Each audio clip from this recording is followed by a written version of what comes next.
The day money stopped being real, Nixon, gold, and the birth of Fiat civilization.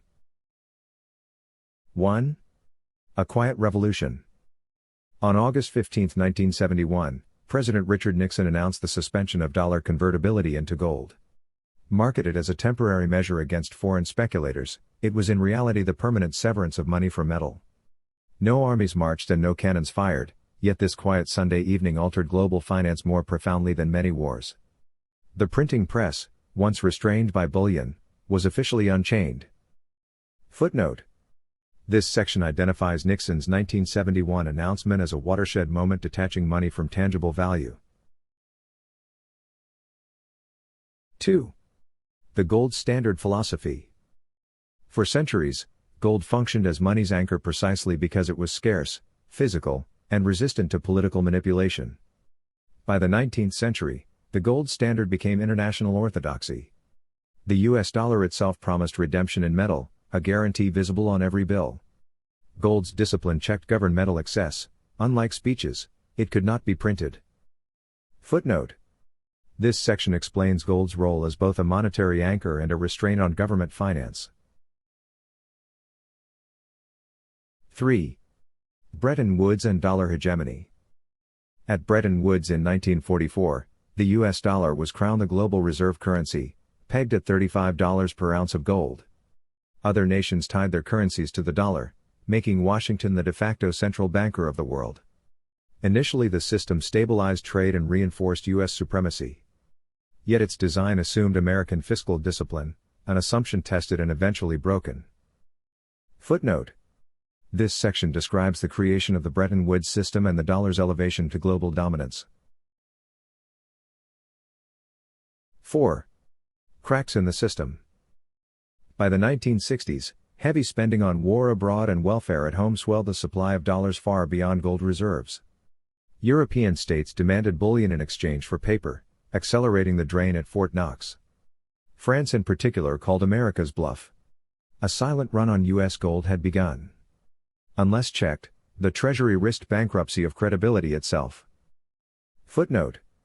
This section shows how fiscal excess and foreign redemption requests destabilized the dollar-gold peg.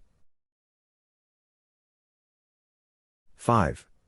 Nixon's Fiat break. Nixon presented the suspension as a patriotic defense of the American economy, but it was effectively the creation of fiat money, currency backed only by government decree.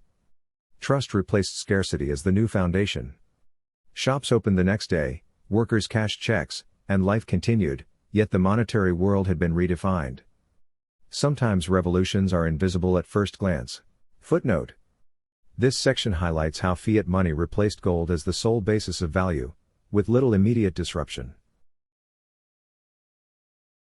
6. Immediate consequences. Inflation surged in the 1970s, eroding savings and stoking discontent. Oil producers exploited dollar weakness, triggering energy crises.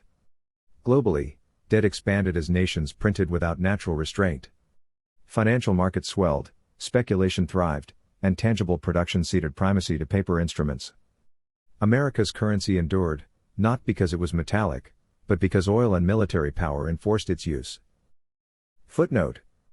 This section details the inflationary shocks and the emergence of the petrodollar system sustaining U.S. dominance. 7. Long-term transformation. The shift to fiat currency reshaped society. Credit and debt became cultural norms.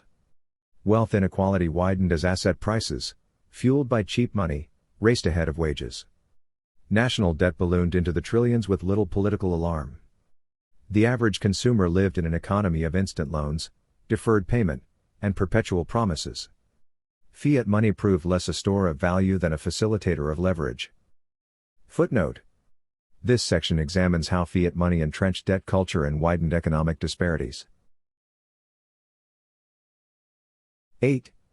Historical judgment. Scholars still debate Nixon's decision, necessary adaptation or reckless gamble? What is undeniable is that it inaugurated an era where money ceased to be real in the traditional sense. Today's dollars are not certificates of metal but abstractions of trust, law, and political will.